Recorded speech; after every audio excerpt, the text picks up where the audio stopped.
But other than those things, I just want to welcome you to the stream, and it is the Zeal segment of the stream. So Zeal, the company I work for, Zeal, is kind enough to let me stream during the daytime and do a little fun.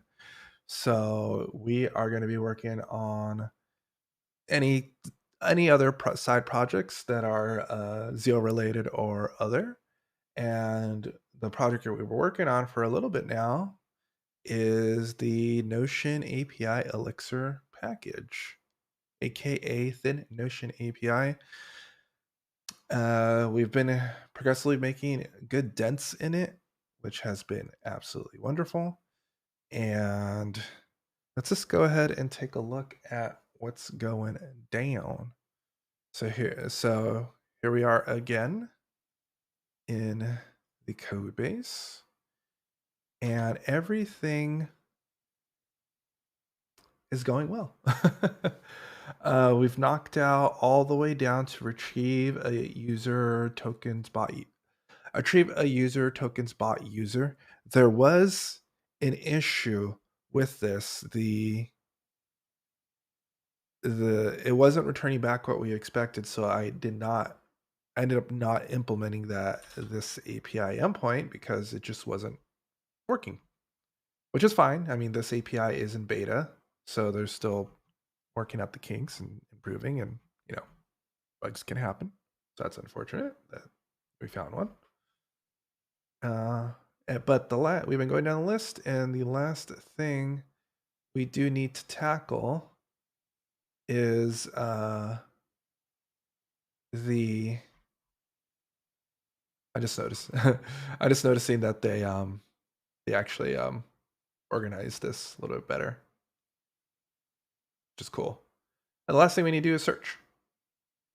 Frackberg, salutations to you, Mr. Frackberg. How's it going? Hopefully you've been doing well this past week. Long time no see. Yeah. I was just talking about at the top of the stream how the COVID booster shot really knocked me out for a couple days. So I did not stream because of that. I did lots of laying down. Watched a lot of Ted Lasso. Just winding down the year. Excellent. Excellent. That's cool.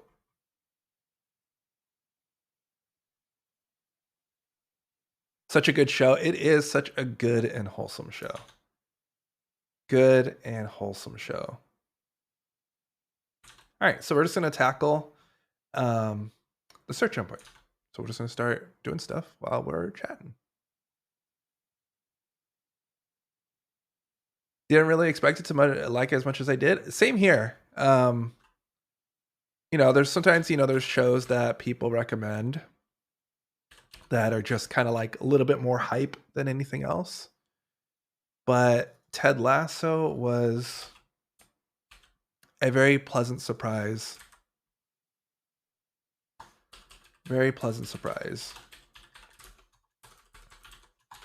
And we enjoyed it. We kind of sort of binged on it. Kind of sort of.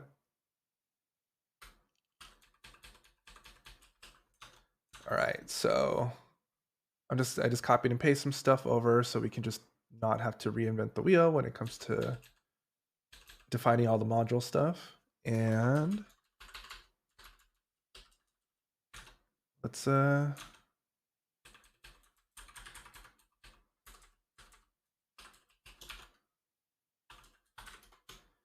contains functionality.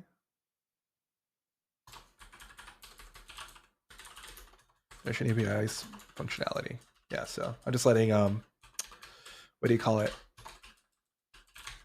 GitHub Copilot kind of auto complete for us here. What's the official thing it says about this? So let's copy and paste this.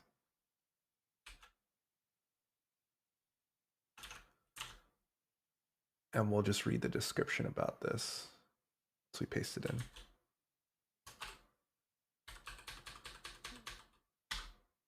Apparently I did not copy it.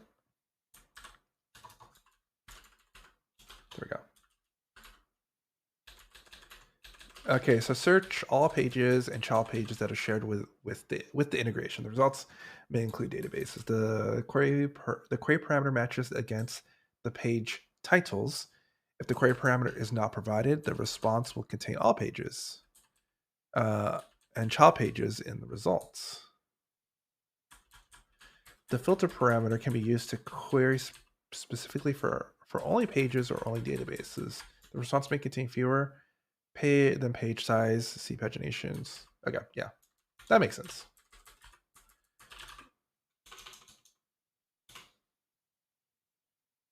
I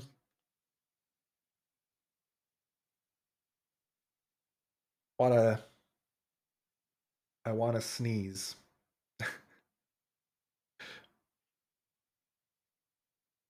But it disappeared after rubbing my nose.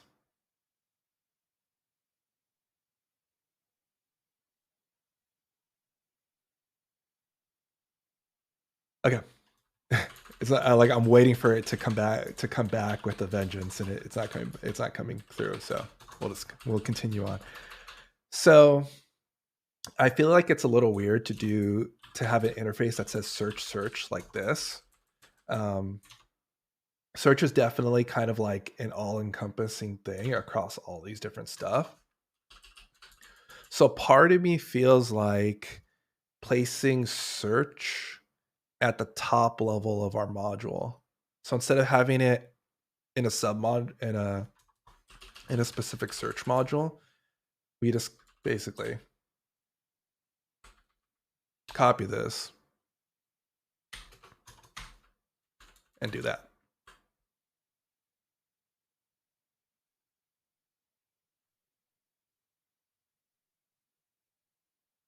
I know I could have technically created the search module and then delegated the search call to search in the module, but I just don't want to.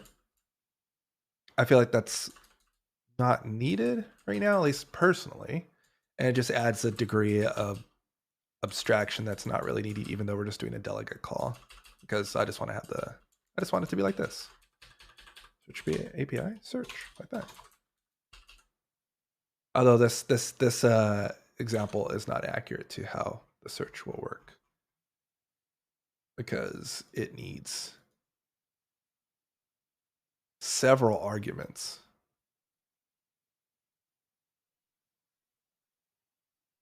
The body. So this will be a post.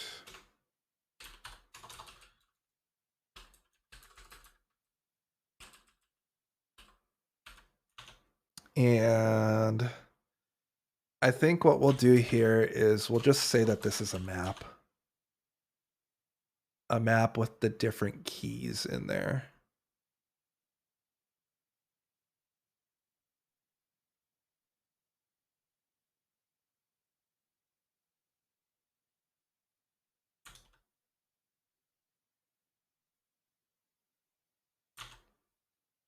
I think we looked this up last time, but Elixir map spec optional keys.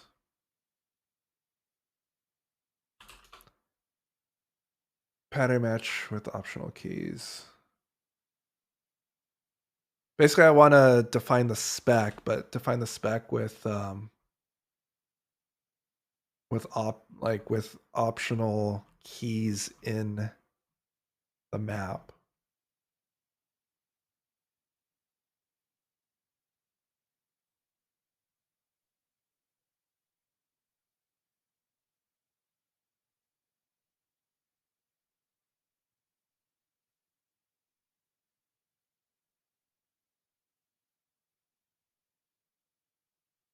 If that's even possible, because I know, like, with TypeScript, the reason why I'm so hung up, I think, last time we were looking at this, and the reason why I'm so hung up on this is because in TypeScript, you can do that sort of thing where you can specify like whether a key will exist or not in a map, in an object. So I'm curious to see if Elixir Typespecs have the same sort of mechanic.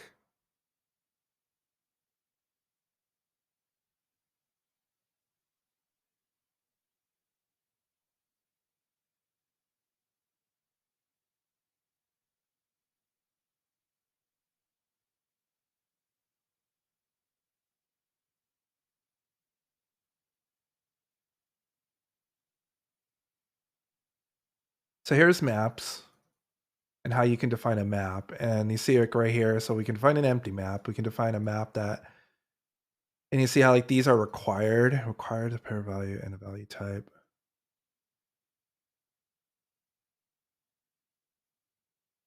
Oh, there we go. Map with an optional pair. There it is. This is how we do it. Okay.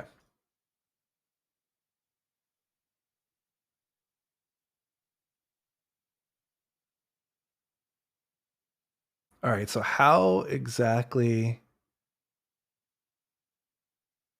are we going to do this?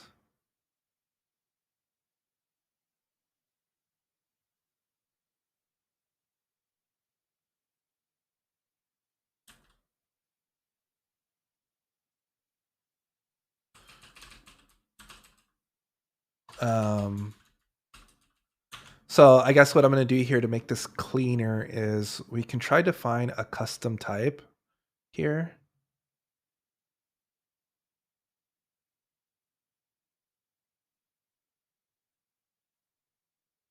So user type to opaque, a module could be used to define types. A type defined by a type is private. Types can be parameterized by defining the variables as parameters. These variables can be used to define the type.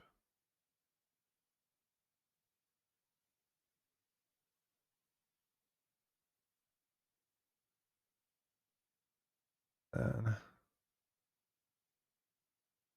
specification for function can be defined as following. Cards can be that. If you want to specify more than one variable, you can define the name of argument type. Okay. So the type name and then the actual typing.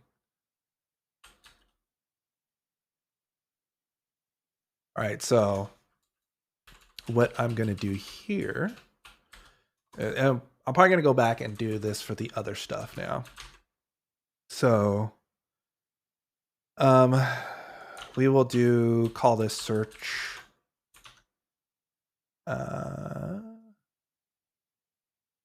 How do we want to call this? Search params.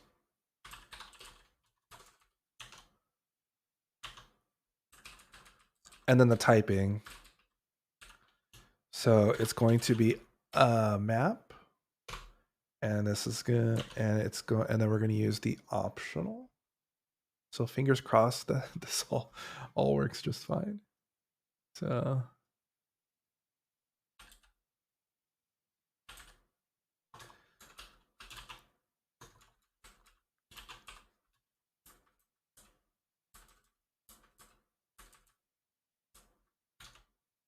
let's see. So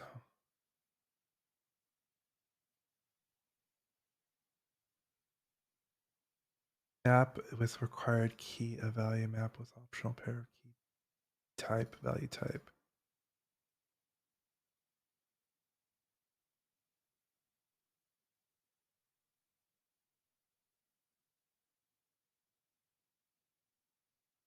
I'm wondering, okay, so this is like setting optional key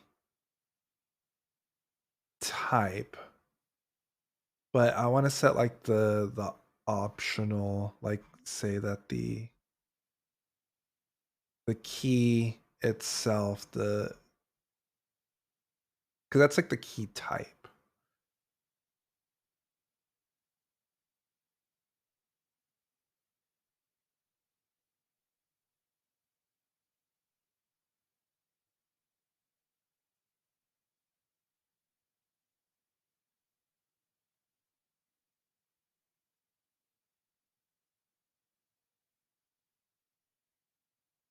Now I am questioning myself. I don't know if this is good or not.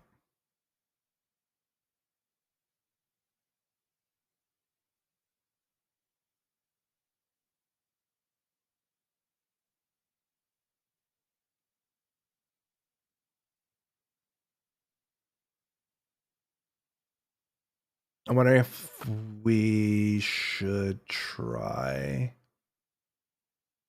a struct or something.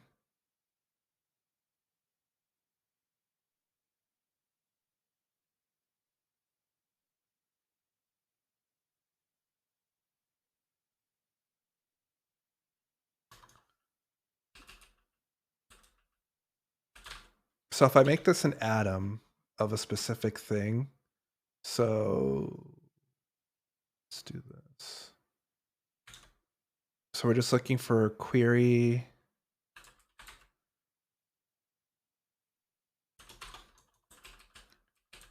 and the value type of query. We'll just say any for now for all of these. So we have query, we have sort.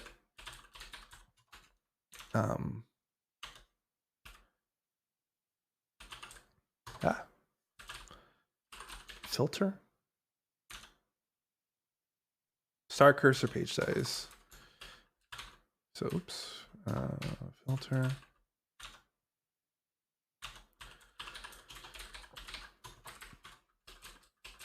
And page size.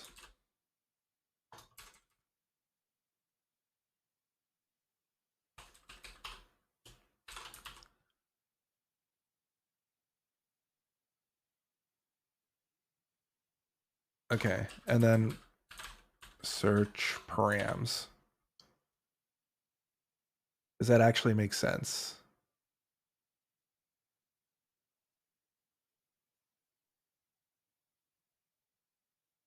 Oops, it's double invoking.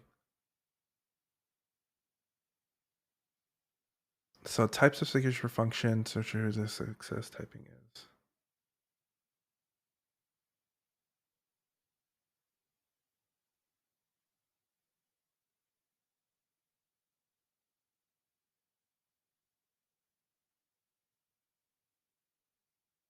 So the way we specified, the way we specified this. Here, let's do this. Let me look up about structs specifically. So Elixir, type, specs, struct, optional keys.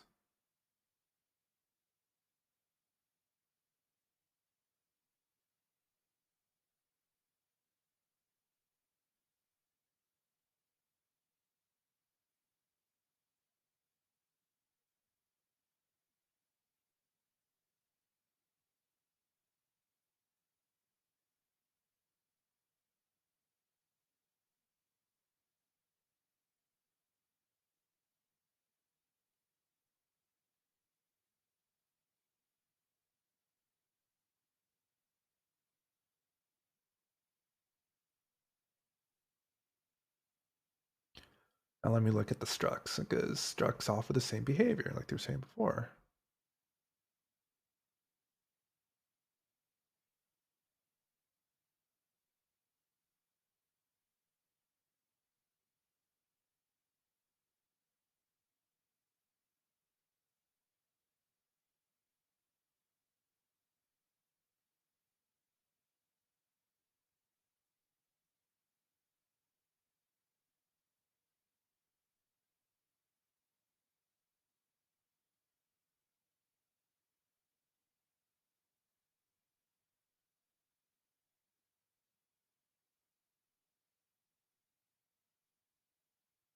Defining values and required keys.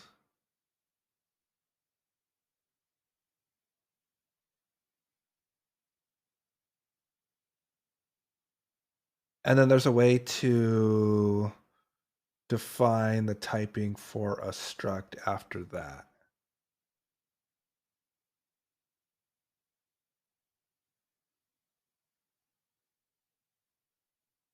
Let's try going I want to explore going down that route.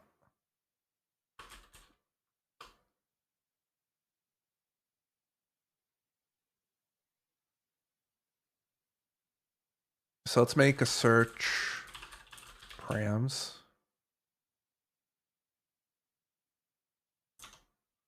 And I'm just going to go ahead and just go along and just take all this.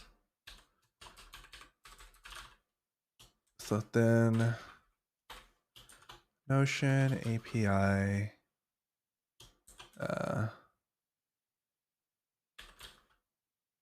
types search params. And let's mosey on over here to the documentation.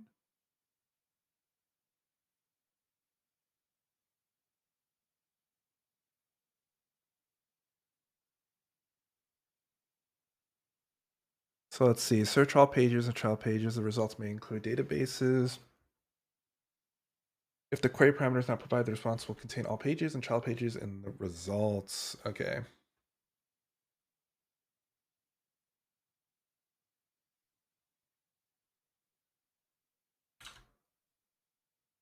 So there's no, yeah, they're all of these are not explicitly required.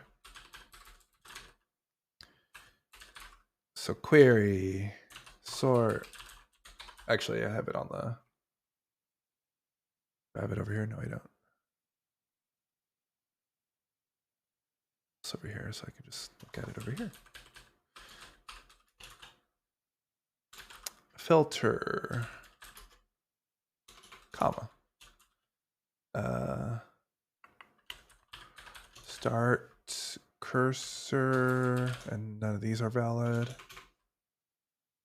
Copilot, that's valid.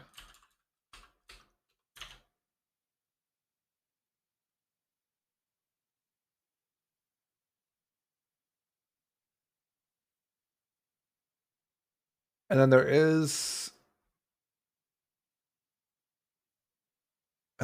is, a way to say,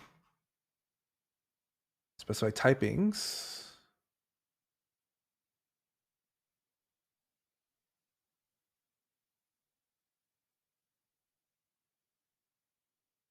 At least I thought there was. I've used it in the past. It might be from that,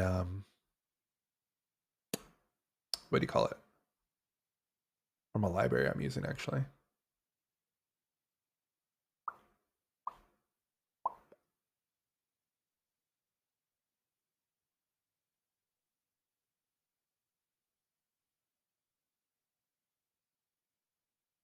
It looks like I had the typespec documentation open over here too.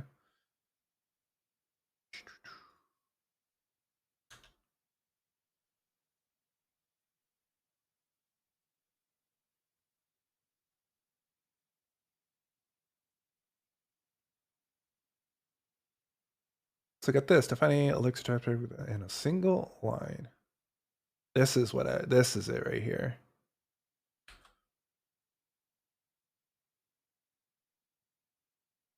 This is 100% it.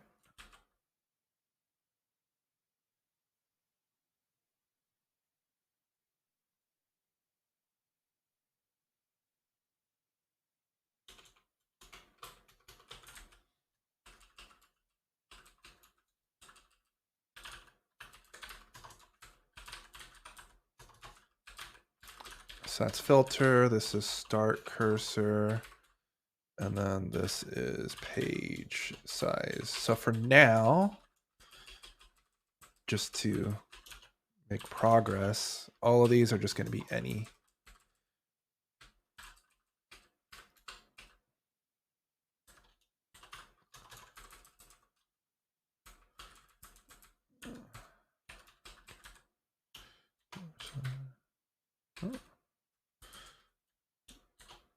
Go to any. Oops. There we go.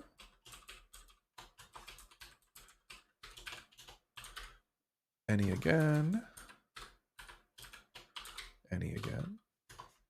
Just like that.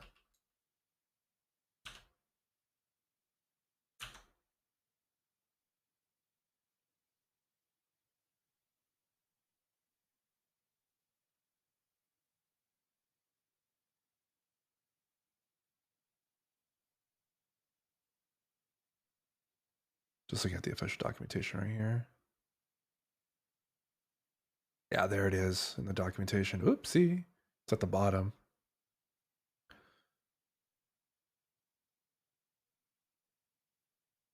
The convenient type using the T to define the struct inside the type. The struct literal syntax is used is this.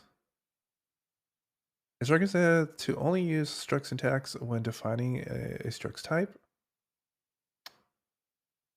When referring to another struct, its behavior. To another struct, it's better to use T instead of user that. They're not included or defined to term. Okay.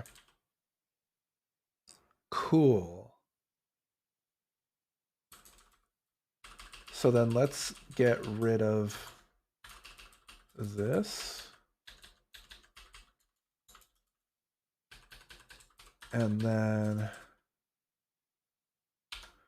we're going to say that the Notion API dot types dot search params T is what this is going to receive.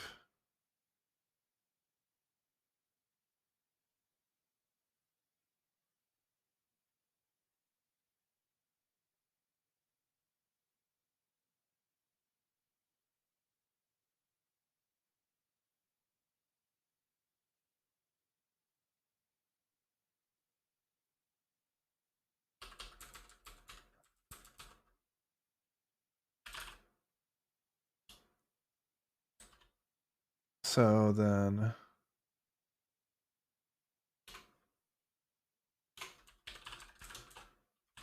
yeah, so we just get search params.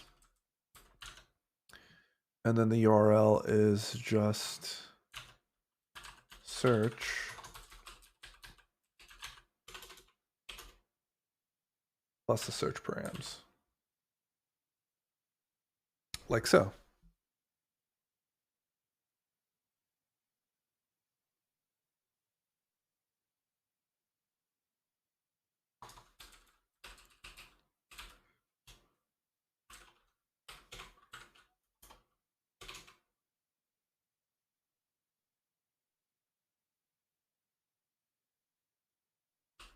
And that would be the result.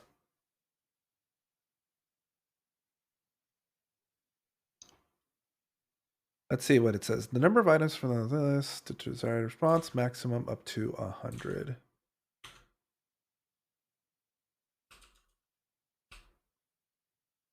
But I like this.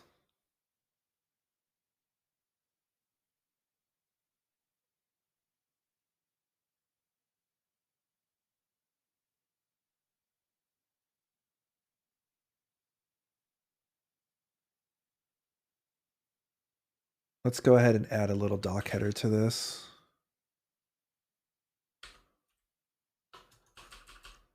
For this module.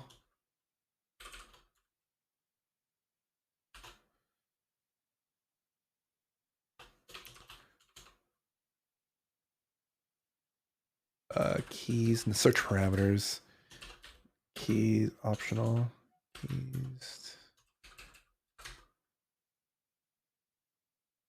Keys for the search API.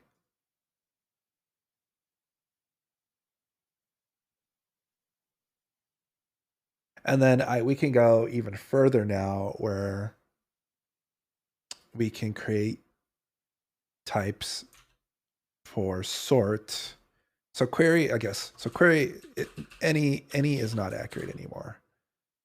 Any is actually a string. Start cursor is actually a string also. So let's better reflect what we're dealing with here. And this is an integer.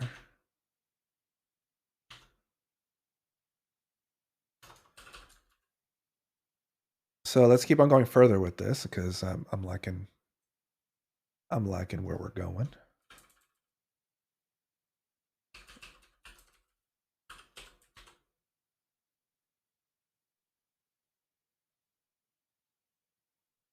actually don't need to do that.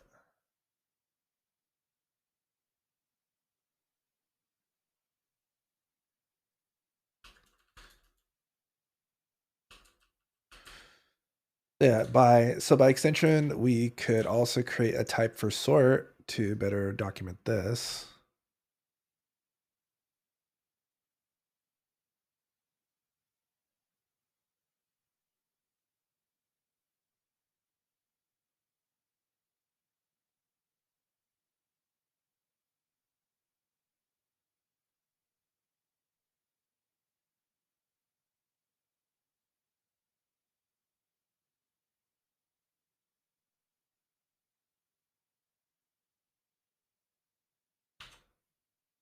Let's see here. So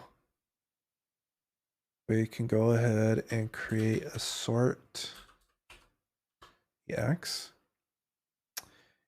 And part of me is hoping that the other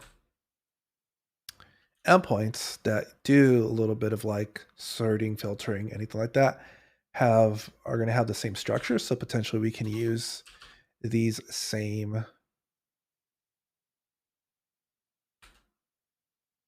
some of these same exact types for those.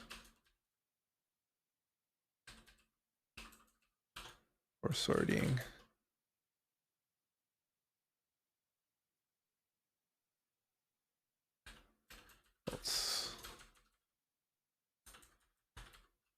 Our options for sorting results.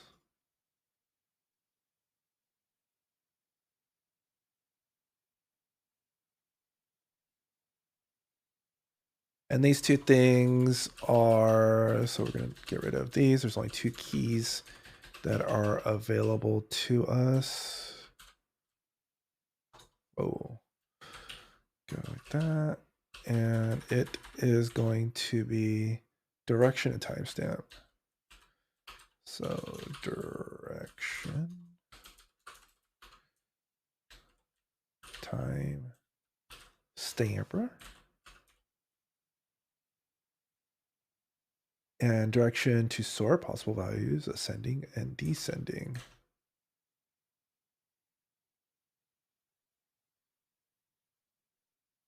And let's see here with the type spec stuff.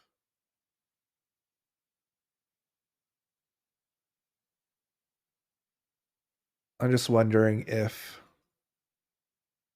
can do string literals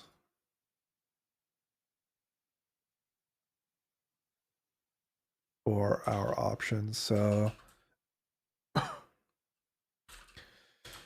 basically, instead of string t, it's like that, but I think ascending and descending are full non-abbreviated words. Yeah, ascending, descending. Ascending, descending. Too many quotes. See, I'm not sure if that's valid.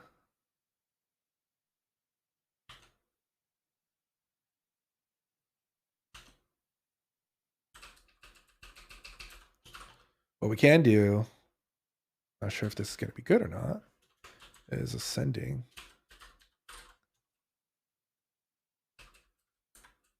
Make these atoms.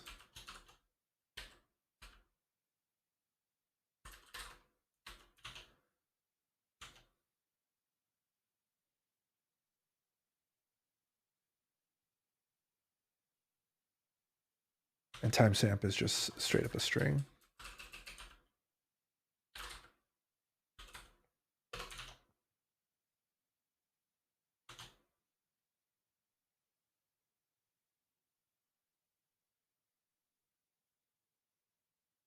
The only thing I'm wondering is if when this gets outputted,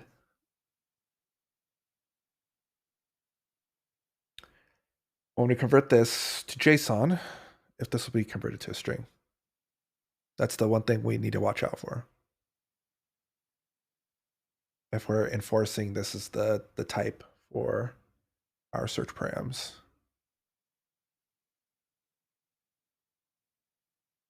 The pathing for this isn't types sort.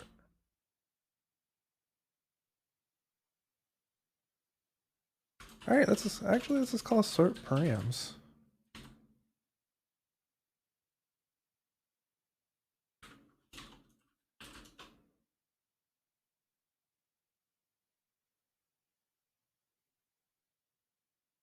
And then down here, instead of any, say thin Notion API types sort T.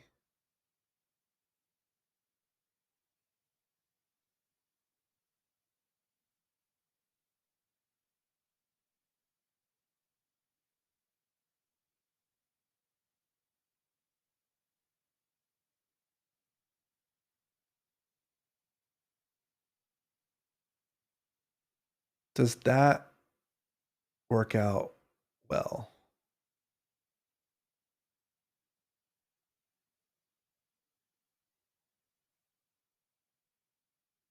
We'll find out. And well, let's do the same thing for filter params, CEX, def module, syrup king. Hey broadcaster. Hey viewer. Thanks for stopping by. The Notion API types. And we're calling this filter params.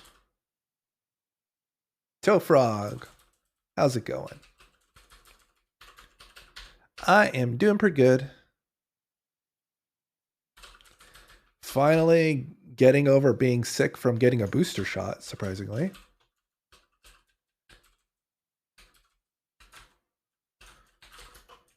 So I'm doing much better. Let's go ahead and take all of this while we define our struct for our arguments for filtering.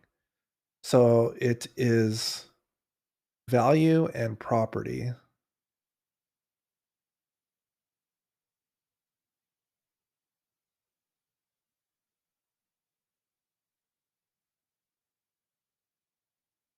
And both are just strings. So it doesn't seem like there's any sort of real hard fast value for this. So value and property. Gotta hear you getting over it. I'm dealing with the cold for the past few days. Oh, yikes.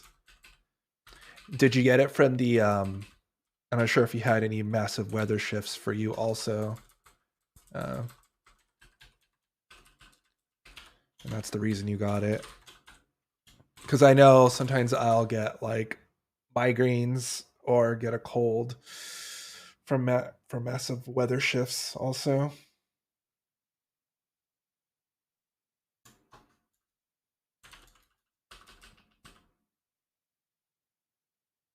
All right, so that was quick, easy implementation of the filter. Let's go ahead and tell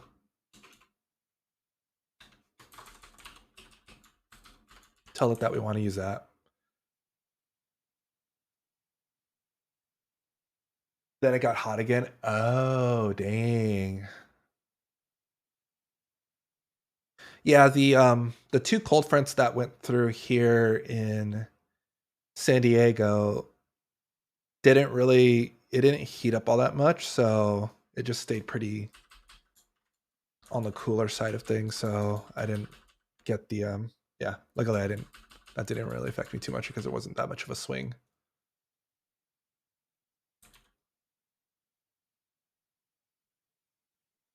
All right, so we've implemented this. We have the search params like this. Let's see how this does. we actually haven't, we've implemented this and we've done a bunch of typing stuff, but we actually have not, I repeat, have not tested this yet. So we need to test this bad boy. I'm gonna copy a bunch of this stuff because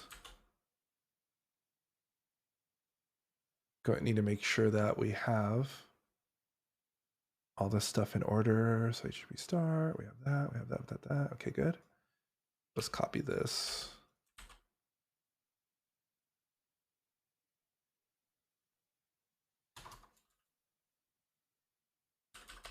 Okay, so we're going to do a post for searching.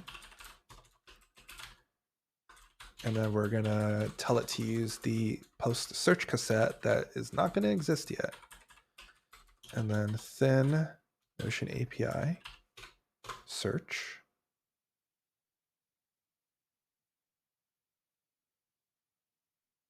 And so we have there's our docs right here, although it doesn't really say.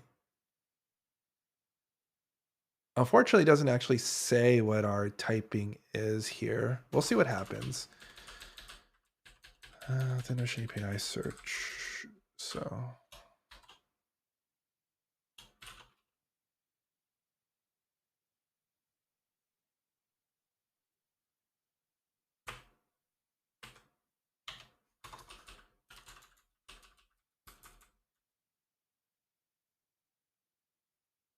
let's see what happens if we add in anything else, like taco.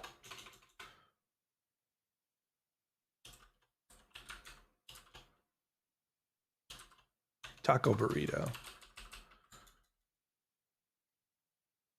What I want is this for this to kind of like lint for us to get angry at us if we're not following the proper structure of our search.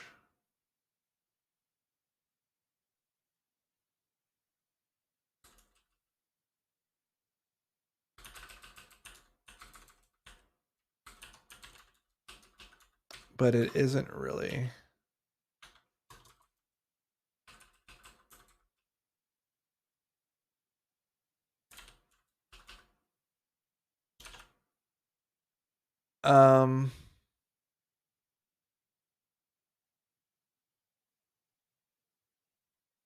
So assert response. What do we want to assert from our response though?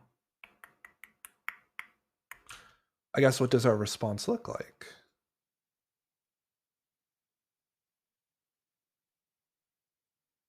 Our response is going to have results, and I guess if we search for this, it should return back one singular result.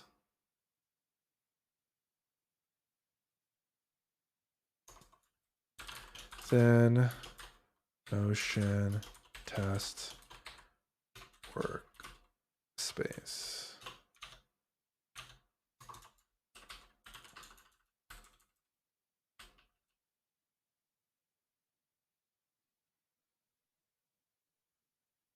Let's see what happens if we pass this through. So response. And then what we want to test for is the assert. We want to get in side of our response object the results, and then our results should have an ID in it. So we know what the ID, I think, of our page is going to be. Check for that. Yeah, Tealfrog and anyone else that's lurking in the chat, you got anything good or interesting that you'd like that happened during the week this week?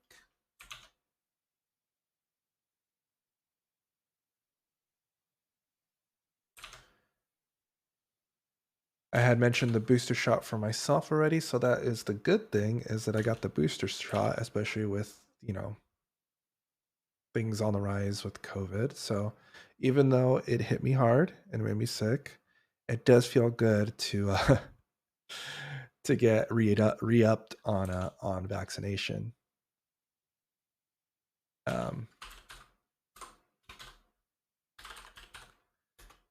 Get that extra layer of protection. So results is a list. So we want to grab the first item from the list, and then we'll just in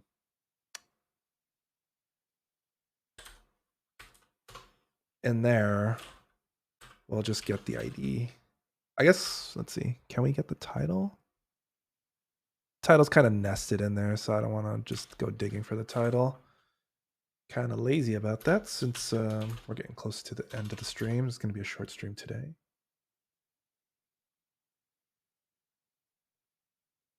So acids or first time chatter has asked, new here, I have a kind of a quick question. Why did you choose Elixir? So I get this, actually surprisingly get this question a lot. And it goes, my response, the first response I always have is, why choose any programming language for you to use? Your whatever programming language you have chosen to learn. It is just choosing a programming language is mostly subjective on where you want to start at, either through school or something else. And then the other reason to learn something is, you just want to go and learn something new and interesting, and that is where I lie. Is I wanted to learn Elixir because it was another programming language that was really interesting. It solved, it's really performant, and it also had the framework, the Phoenix framework that is built on Elixir for hosting and stuff like that, is very much friendly with those that know Ruby on Rails. And I am a Ruby on Rails developer professionally, so that's why I leaned towards Elixir. I've done plenty of JavaScript, done a little bit of Python, tried just a little bit of Go, didn't stick, but I've had a lot of fun with Elixir itself.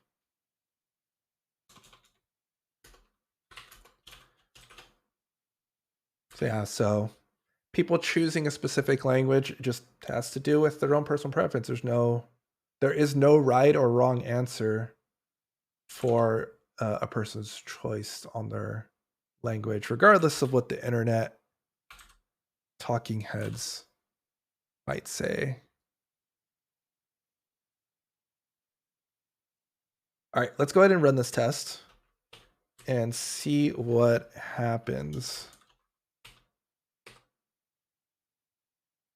Doppler. Let me hide my screen real quick.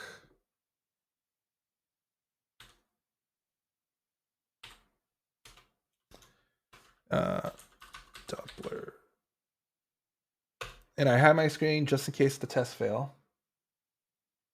Things crash.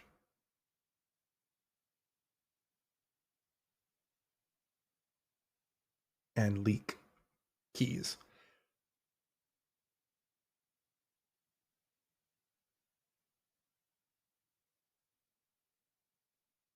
I'm just crazy. Yes, that is correct. You were mentioning, so, all right, give me a second here.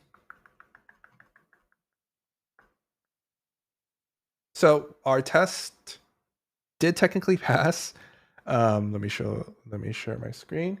I need to fix the assertion because the left one was expecting the dashes, but when I copied this in, it didn't have the dasherized version. But this worked. We actually were able to query, and it worked just fine. But yeah, okay. I remember when you finished stream, you're mentioning something about being fast or something like that. When you did the captioning up? Yes.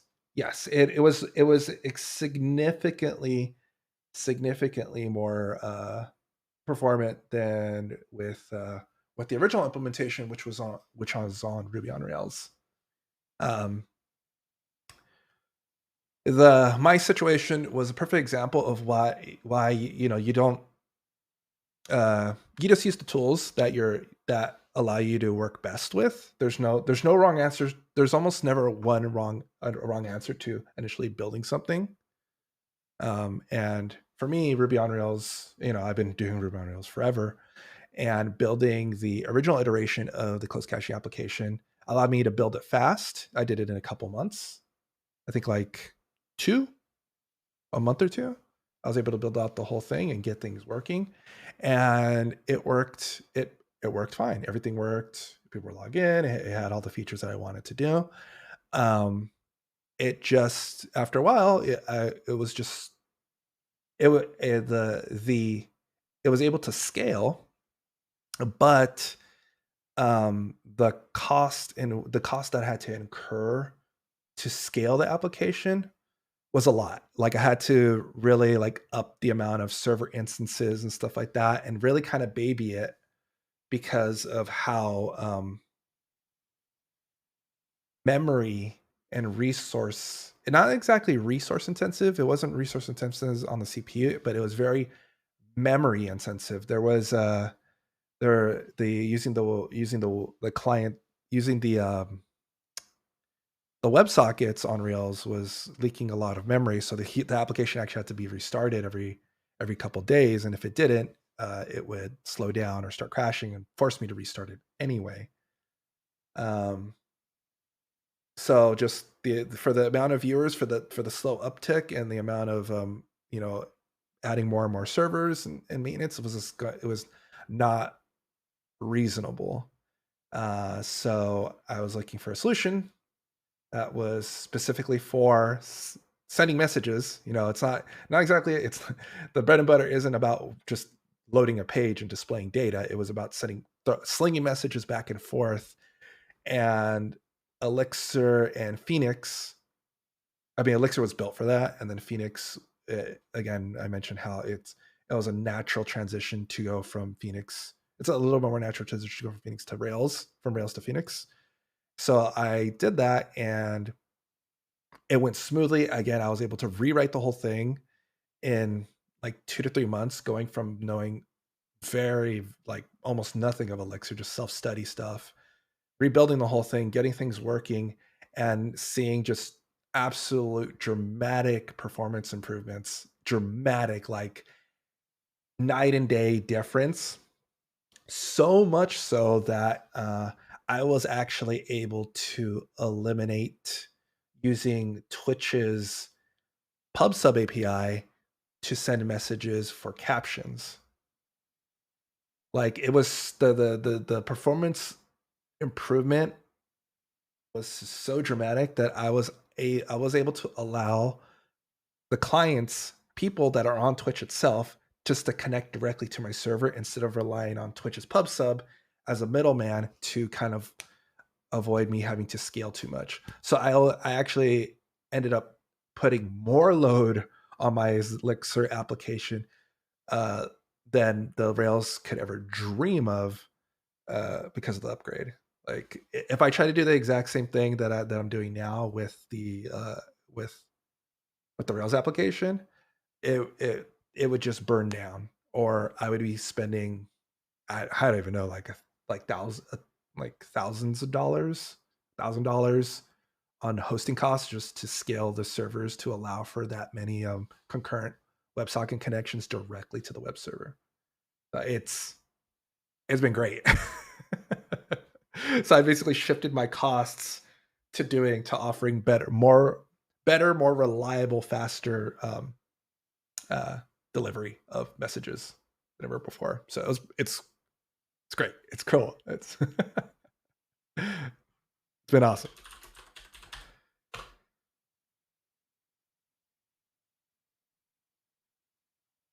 Then I'm not crazy. Yeah, I did not give that long of an answer of the motivations of what happened switching over. Last time I just said that choosing Elixir was just a preference. I mean, technically, I could have gone with Go, or like the common one is like, oh, people go with Go, like, oh, it goes fast. Go, oh, why not maybe Node or something like that. Um, I was interested in Elixir. Elixir does messaging protocols, asynchronous task, background stuff. It's just like asynchronous down to the core of things. Um, and so it just really attracted me. And I was actually, because I switched over to Elixir, I was actually able to completely eliminate Redis also. So before I needed Redis in order to support the WebSockets for the Rails server, and since Elixir, is all about messaging protocols and and and redundancies, I was able to just actually eliminate Redis and just use the in-memory caching and messaging protocols to sync between servers for Elixir, because it just works well as a network. Like the each if I add another server, they'll just communicate with each other because of the networking set up on there. So it was just great. It was just really really cool, and I was actually able to offer a little bit more richer um, features because of it. So I loved it. But our search worked. The search worked. Um,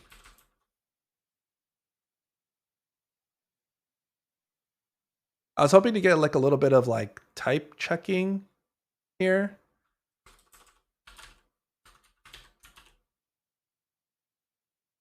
But it's not doing that.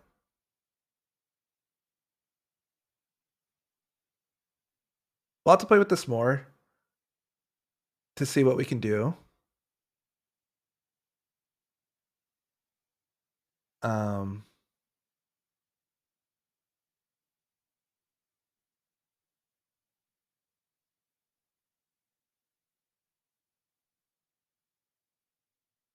because I really would love this to try to autocomplete stuff.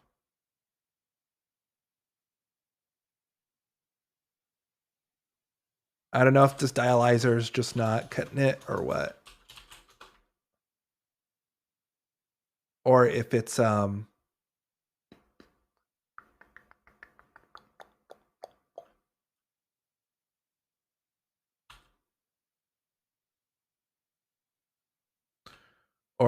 GitHub Copilot that's kind of sort of messing with things.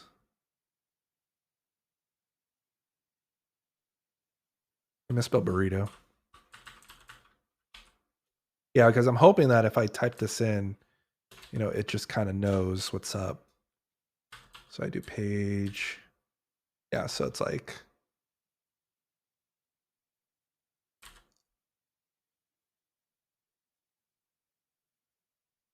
let me see something here. So if I do this though, how about this? The Notion API types, search params, like this. What if I do this? How about that?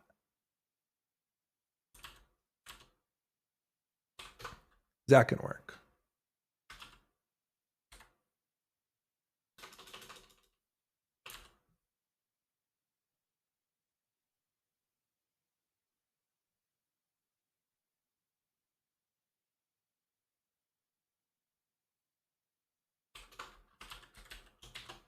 Yeah, I want that autocomplete, but it's just not doing it.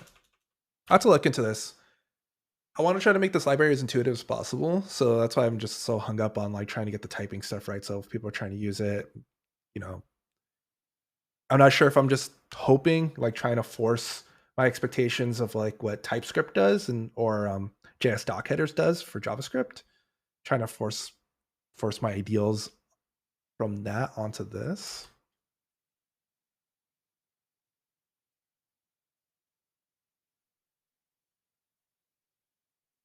Or what?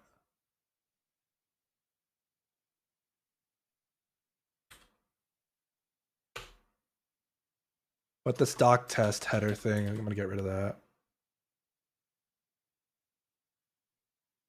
Oh yeah, so we got a failure because the argument with the Notion API attempted clause show one.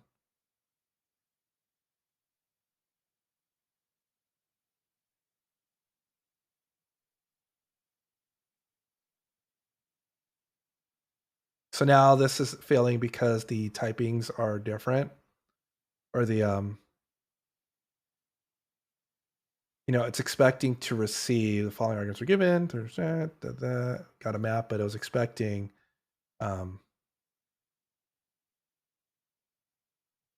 search params.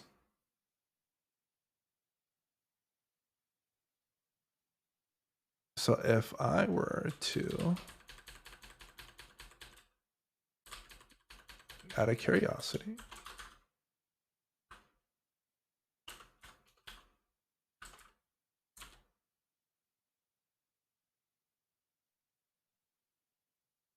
not sort, search.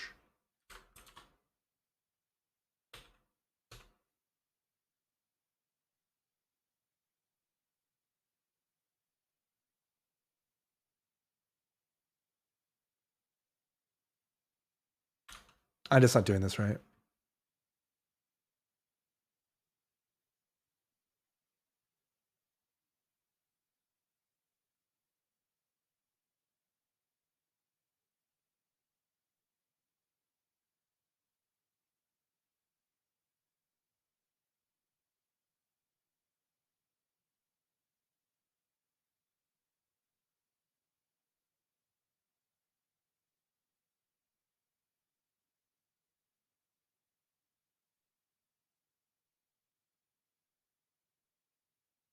So what's this complaining about?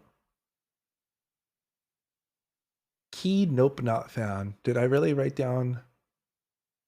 I did write. This did fill in the key, nope.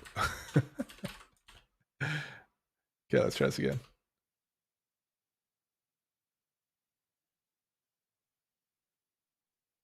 All right, let's see here.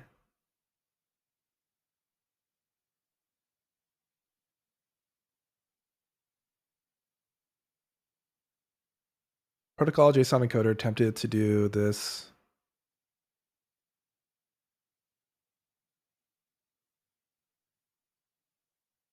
If you own the struct, you can derive the implementation by the field by you should encode the JSON.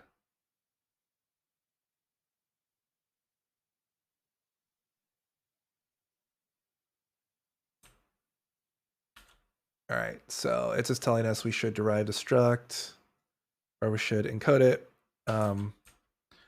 We're not leaking anything, so this is fine.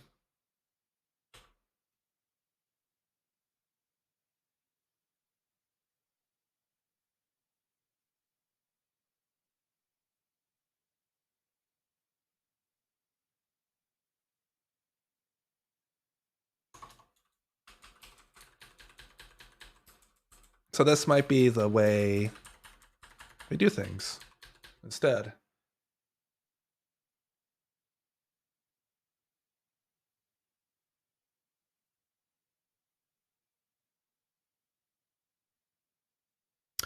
But alrighty, folks, that is gonna be it for today. We did implement the search API. It's like very bare bones. We're just doing a simple query. What I want to do is to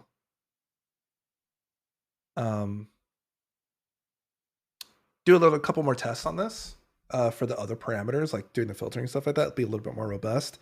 And then we're gonna cycle back and revisit all of the other endpoints that we've implemented out of the other modules and revisit those and see if my opinion's changed on how it's been implemented or not. And we'll make tweaks, and then we'll do another, and then after all of that, if we get around to it the next Friday, we'll do a release. So yeah, I hope everyone has a good rest of the week. It is the weekend. It is almost Christmas time. So hopefully you have something pleasant planned coming up. I'm going to go ahead and pause this music. Now, hopefully you have something pleasant planned, or you have something good planned for the weekend. Maybe go to the movies, watch a Spider-Man movie or something. Still need to get tickets, but probably gonna watch that this weekend. And yeah, so take it easy, everyone. Stay happy, stay healthy, and I'll catch you on the next stream. All right, folks. Peace.